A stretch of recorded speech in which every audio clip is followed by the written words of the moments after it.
The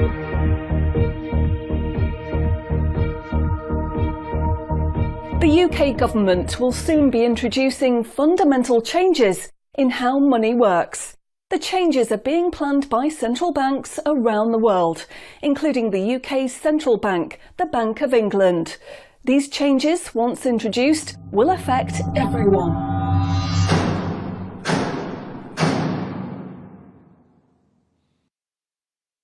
So what are these changes really about? The changes being proposed will mean that you will no longer have full control over your spending. In fact, what they are planning is the replacement of money with something which is fundamentally different.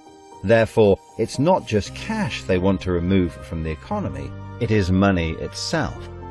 Pay attention, because if the new monetary system is allowed to happen, it will be very difficult to reverse and could mark the beginning of the end of human freedom. In order to explain the changes that are being planned right now for your tomorrow, let's explain a little bit about how your money works today. Let's imagine that John decides to buy his daughter a birthday present from Argos. He chooses the product he wants, then pays £50 using his debit card. You might think that £50 is immediately transferred from John's bank account to Argos's bank account. But this is not what happens.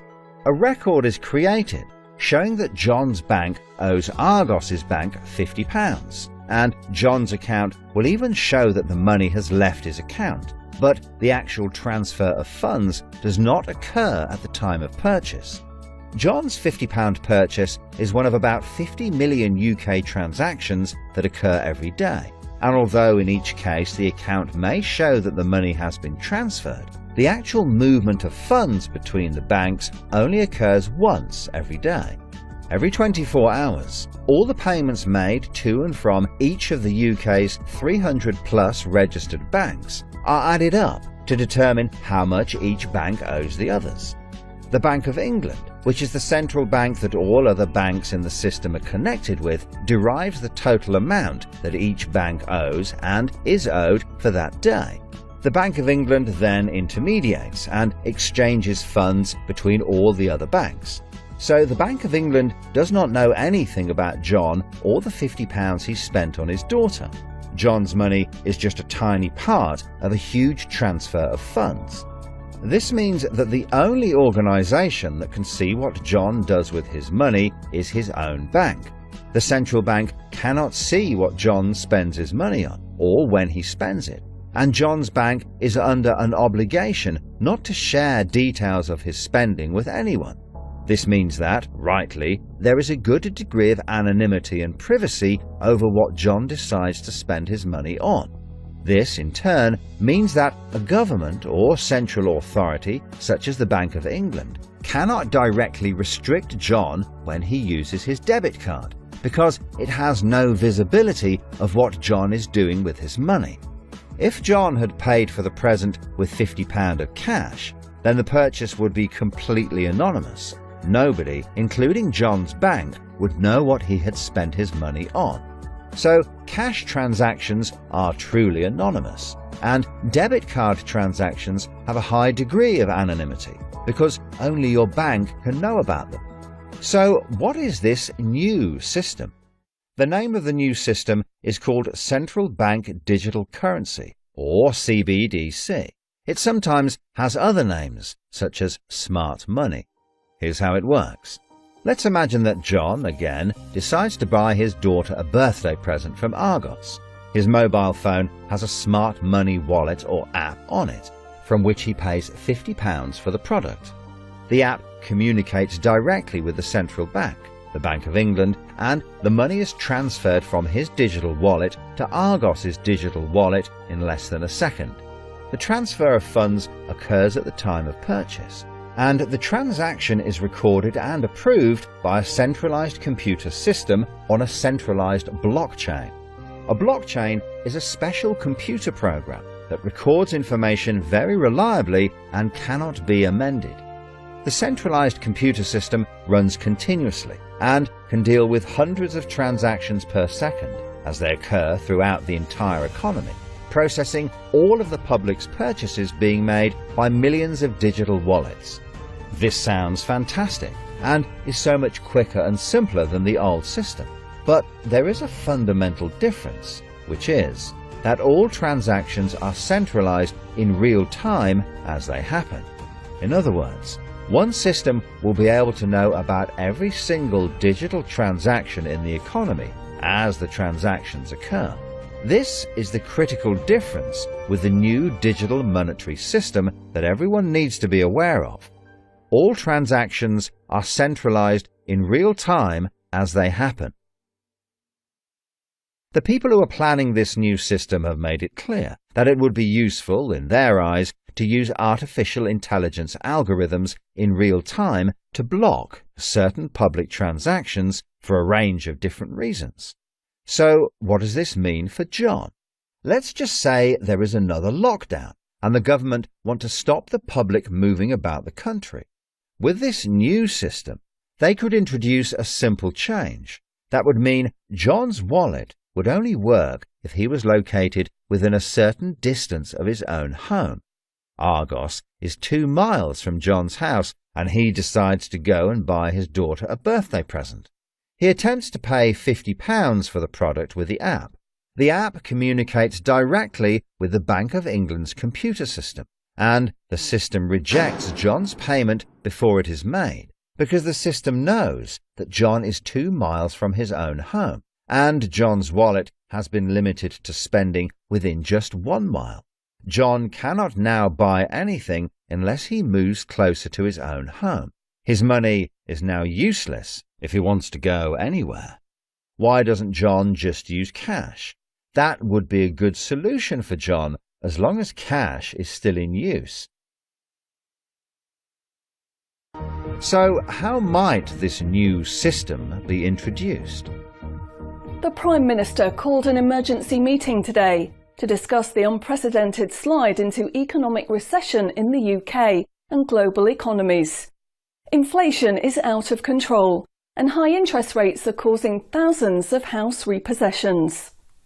All cash points and over-the-counter cash services are now frozen, and millions of people face losing their life savings as a number of high street banks are declared insolvent. The government and the Bank of England are accelerating the introduction of a new central bank digital currency, which all bank customers in the UK will be able to receive in exchange for their existing money, which in many cases is now unobtainable from their bank accounts. The government say that the new digital money will help the economy recover from recession and will be used to bail out public and corporate money currently held in millions of bank accounts by banks that are at the point of collapse.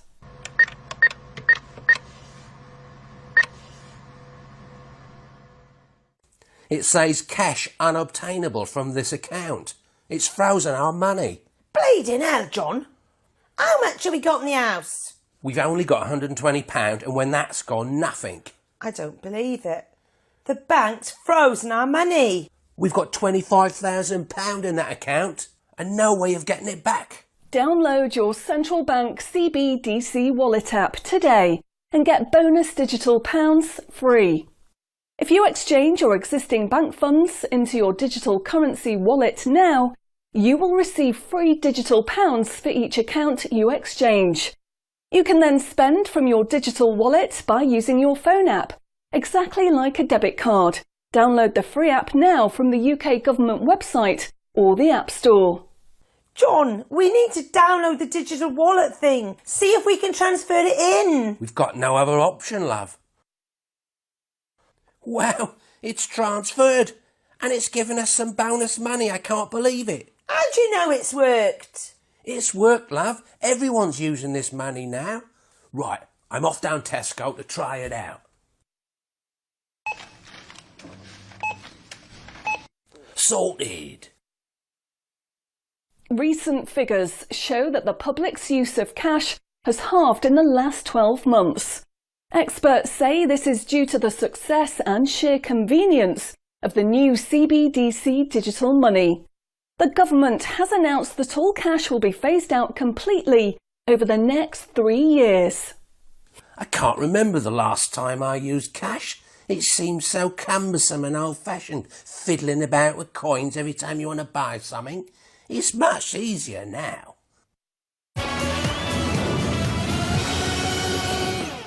Have you seen the remote control, love? Look what I found. Remember these? What are you going to do with that? Well, I don't know. Look, why don't we keep it? I'll put it in a picture frame. My name's Charlie.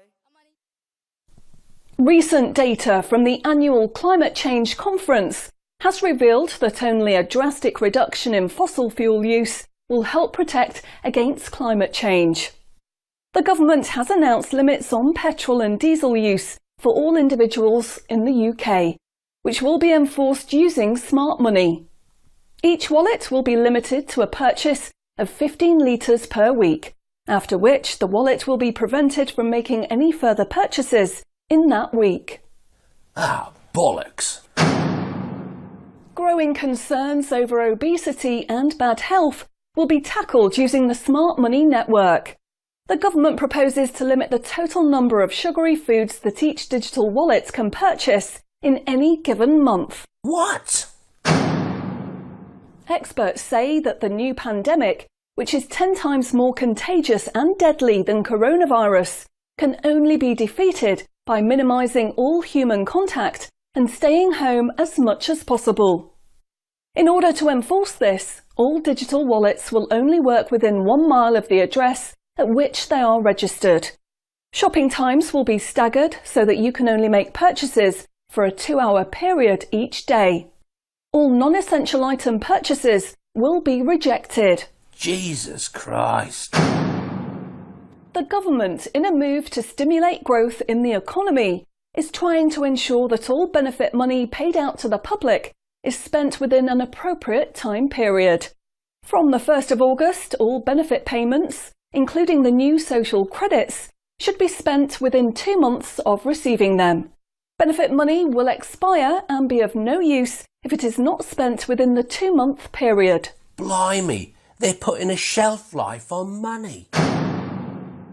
Vaccination uptake for the latest pandemic is now at 95%. Anyone who has not been vaccinated will have restrictions placed on their wallets. For the 5% unvaccinated, spending will only be allowed at certain times and within 1 mile of home. Certain goods, such as alcohol, travel tickets and restaurant purchases, will not be available for those who have not been vaccinated, and their digital wallets will not work outside of the UK. Wow.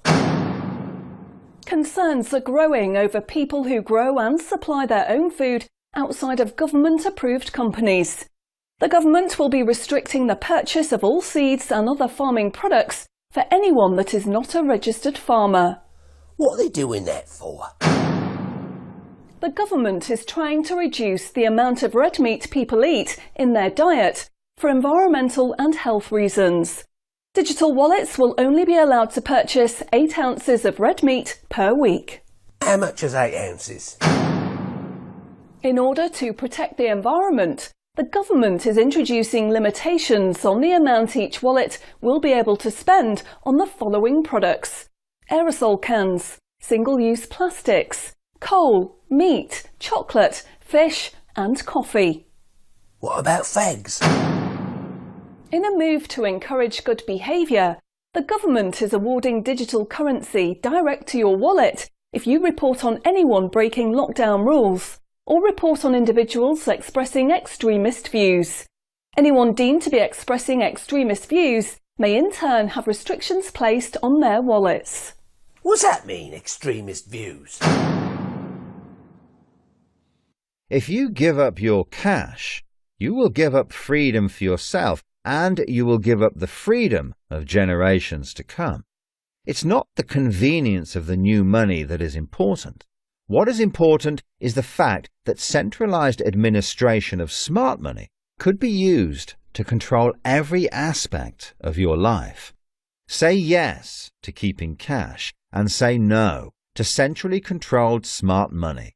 What they are going to propose is not money, it is a social control system.